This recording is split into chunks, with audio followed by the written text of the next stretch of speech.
Asalaamu calaykum waraxmatullaahi wabarakaatu. Halkani waa Wadani Podcast. Waxaan idiin furaya anigoo ah Abwaan Saki. Maanta waxaan noo hayaa clip.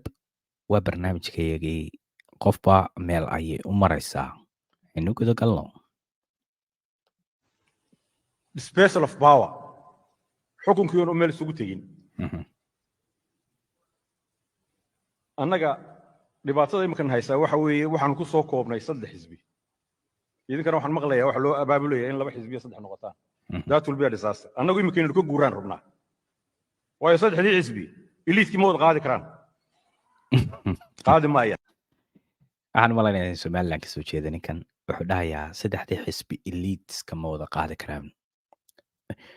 So definition elite marka la oranayo waxa weeye dad wax ku soo kobciya wadankooda. Ma aha de qof ma garanaysa mar inta iskaroogo